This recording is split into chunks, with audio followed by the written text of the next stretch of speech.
from where you at. I came here for vengeance, watch your back. No need to defend, I'm on attack.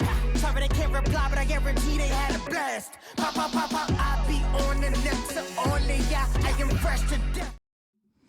What's up, y'all? It is week 8 check-in time. I think it's week 8. Pretty sure it's week 8. Very happy with how things are going. Today is a high day. This is the first high day I think I've had in like close to 3 weeks. Body's definitely feeling it today. Yesterday was a rough one. So without further ado, here are check-ins. So like I said, I'm sluggish, bit tired, worn down. I went to bed early last night and slept in late today. Just really prioritize getting some rest, and that's why one reason why I haven't done fasted cardio this week is just trying to stop myself from hurting, because I have been. After yesterday's leg day, it was like, I need a break, I need some food, it's time to relax.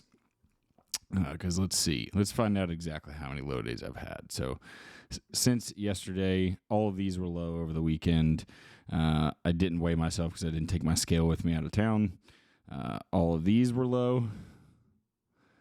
All of these were low. This is I had a low day plus an off-plan meal. So this is when I had a burger and fries with my son, or I think it might have been Chick-fil-A actually. It's when I had food off with my son, and this was September 13th, and we are now on October 1st. So that's the last time I've had any type of feed. So I've been pushing this for a good little while, and it's time to refuel, let my system reset.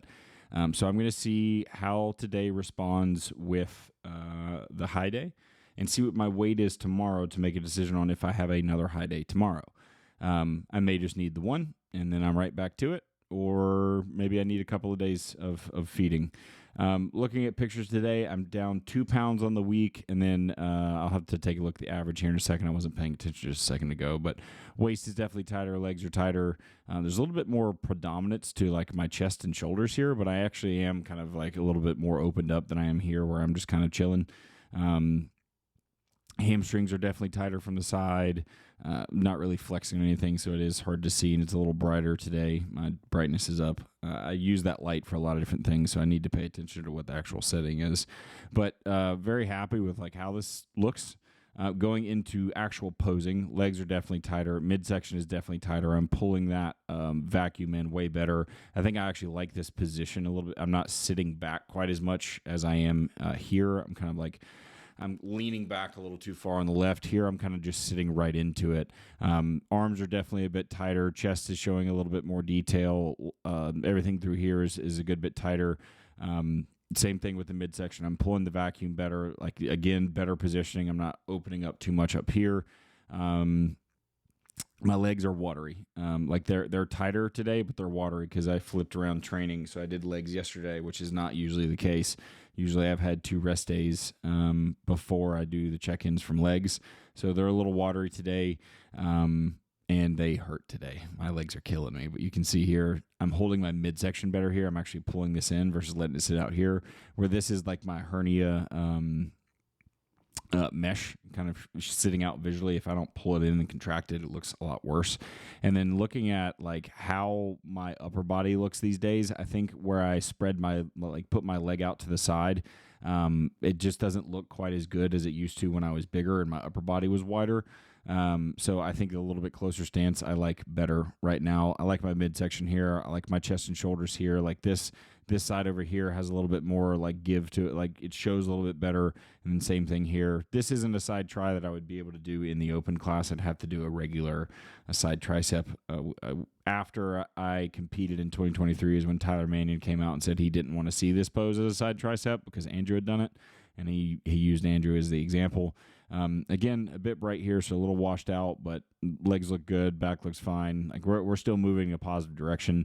I think the biggest thing right now that is going to make a difference in this in this look is that I'm flat here, which is what's getting me to lose the body fat and getting me to look tighter.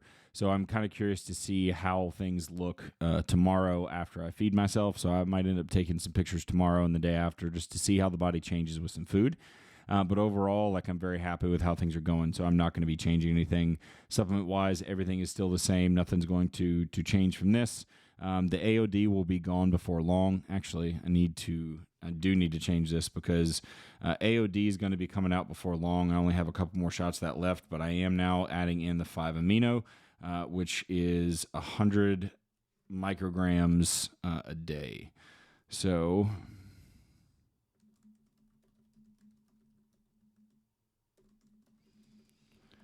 I'm going to leave it as post-fasted cardio, even though I am not doing fasted cardio right now, just because I'm going to take it fasted in the morning regardless. If I start introducing fasted cardio again, I will continue to take it after that. But for now, I'm just going to do it fasted first thing in the morning. So I took it this morning with all my other stuff. But the AOD will come out before long, and then L-Carnitine also needs to be added to this. But I've told you guys that I've been doing these.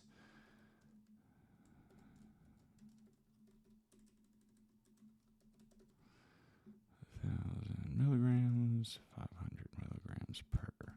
I told you guys I was doing these already. Those went in. I just didn't add them to my supplement sheet here because I know what I'm doing, but I should probably change it on here just for you guys so that you can see what it is that I'm doing. We can kind of track what that looks like over time. Not going to change anything nutrition-wise. So like I said, I've been on low days for a long stretch of time, which is 2,700 calories. Not crazy low. I still have lots of room to pull if I needed to. Like, I could pull these fats down. I could pull some more carbs down. But body's been moving well with those days. And today I'm hitting a high day, so it jumps up to 3,300 calories. It's a 500 calorie difference. A little bit higher in carbs, a little bit lower in fats. We're just going to see how my body responds to that, get a little extra calories in it, see how things feel tomorrow, and then I'll make the next decision. So y'all see tomorrow on tomorrow's vlog whether I do another high day or not, and how I decided that, how I made that decision. But that is pretty much everything for you guys today. Before I sign off here, one of the things that I do think is really important is there's Retatrutide has become very, very prevalent in the zeitgeist of dieting right now.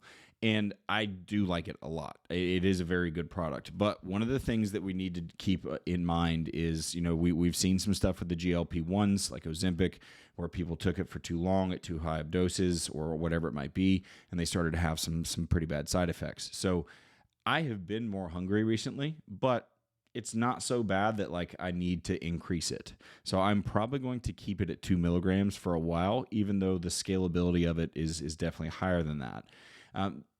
I don't think we need to be in an endless chase to try and slow down digestion and reduce appetite. We just need to reduce some of the food noise and let the body still kind of do its natural process versus shutting things down too much. Because what we don't want to do is slow down gastric emptying so much that we have an issue when we come off or when we have to have high days. I think if my dose was any higher right now, this high day today would be a lot more difficult. Because when I was looking at that bowl of oatmeal this morning, it wasn't like, oh, I'm about to smash this. It was like, we're going to see how this goes.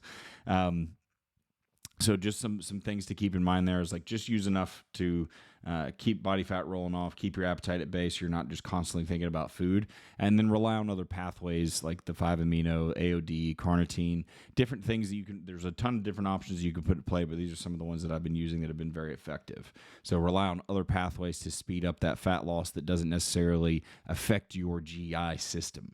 I don't think it's a great idea to continue to push those things up. So anyways, I'm going to stop there, and I will see y'all on tomorrow's vlog.